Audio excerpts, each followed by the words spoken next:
बहू के हाथ। घर की बहू शीना को इस बात का बड़ा घमंड था कि जिस काम में वो हाथ डालती थी वो काम अच्छा हो ही जाता है।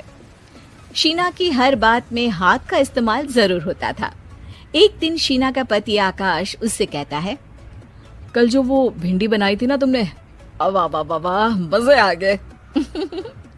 मैंने अपने हाथों से बनाई थी। मेरे हाथों में वैसे भी जादू है, जिस चीज को छू लेती हूँ सोना बन जाती है। अब ये थोड़ा ज्यादा हो रहा है। मतलब अगर हर चीज को छू के सोना ही बना देती हो तुम, तो हमारे नाम के पीछे भी अंबानी ही लगा देते हम। चुप रहो, मुंह पे हाथ रख लो, कुछ भी बोलते रहते हो। शीना की सास बगिया से पूजा के लिए फूल चुन रही थी। सुंदर, अति सुंदर, कितने प्यारे गुलाब के फूल हैं। भगवान जी खुश हो जाएंगे। मैंने अपने हाथों से जो पौधा लगाया था, मेरे हाथों की कोई भी चीज बेकार नहीं जाती। हाँ बेटा, सही कह रही है। इसीलिए तो तुम्हारे पिताजी से मैंने अपने बेटे के लिए तुम्हारा हाथ मांगा था। और उन्होंने हाथों हाथ में मेरा हाथ आपकी बेटी के हाथ में दे भी दिया था।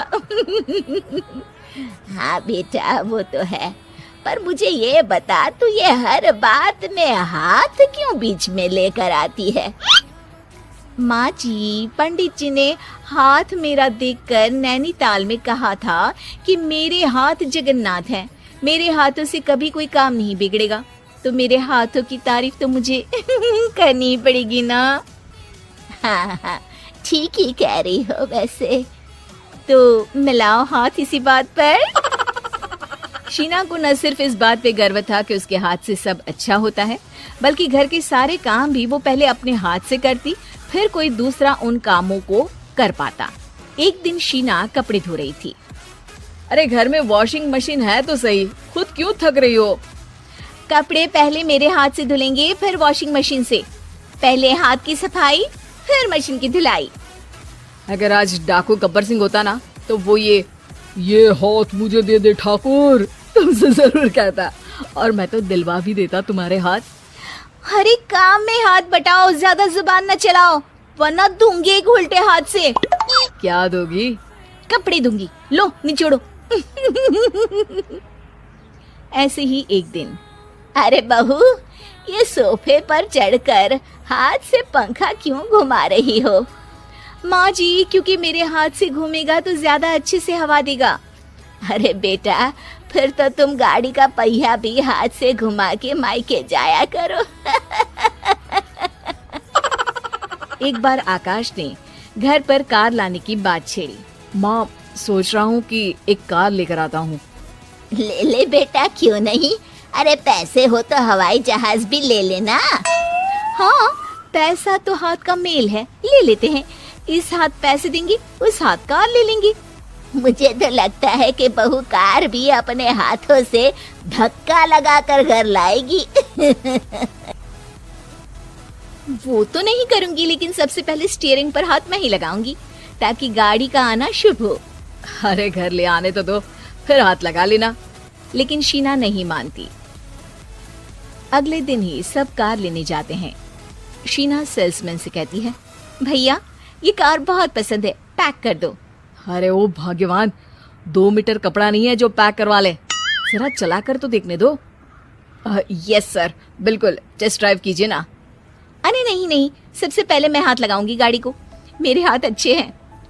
अरे यार, हाथ तो मैं भी धोता ही हूँ, और आजकल तो सैनिटाइजर से भी धोता हूँ। मेरे काम में हाथ ना अड़ाओ। अरे टांग ना अड़ा होता है भाग्यवान, हाथ नहीं। शीना ड्राइविंग सीट पर बैठ जाती है और आकाश उसे गाड़ी के फंक्शन समझाता है। देखो शीना, ध्यान रखना, ये है स्टीयरिंग, इससे राइट लेफ्ट जाएंगे। ये है एक्सेलरेटर, इससे स्पीड कंट्रोल कर सकते हैं। और उसी के पास में है ब्रेक, जो तुम्हारी जुबान में शायद मिसिंग है। ठीक है, ज्यादा भी सिखाने की जरूरत नहीं है।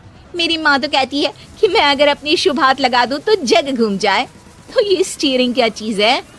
शीना गाड़ी स्टार्ट कर देती है और स्टीयरिंग को घुमाते हुए एक्सेलरेटर पर धीरे से पैर रखती है और शोरूम के बाहर के एरिया में ही गाड़ी घूमने लगती है, जहाँ दूसरी गाड़ियाँ भी रखी हैं। देखा मेरे हाथों का कमाल। अब ब्रेक दबा दो, आगे गाड़ी है। शीना आगे गाड़ी देखकर घबरा जाती है और पाँव गलती से एक्सीलरेटर पर पड़ जाता है। कार आगे खड़ी एक बड़ी गाड़ी में घुस जाती है। दोनों कार से उतरते हैं। सेल्समैन भागते हुए आता है।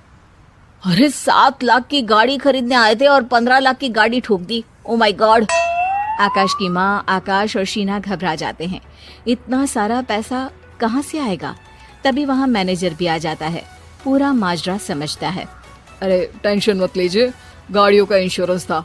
आप जो कार लेने आए थे वही खरीद लीजिए। पर मैडम, जब तक आप सीख ना ले तब तक गाड़ी मत चलाइएगा। अभी तो आपने गाड़ी बस ठोकी है, जिसका बीमा भी था, लेकिन सड़क पे चलते हर इंसान का बीमा नहीं होता। अरे मेरे हाथों से ठुक भी गया ना तो उसकी जिंदगी बन जाएगी, और अगर चला भी गया तो स्वर्ग ही पाएगा। मैनेजर साहब, मेरे हाथ में कोई दिक्कत नहीं है, वो तो बस पाँव गलत जगह पर चला गया था। शीना की बात सुनकर आकाश अपना सर पीटता है और उसकी सास अपने हाथ से खुद का मुंह छिपा लेती है और मैनेजर हाथ जोड़कर माफी मांग लेता है।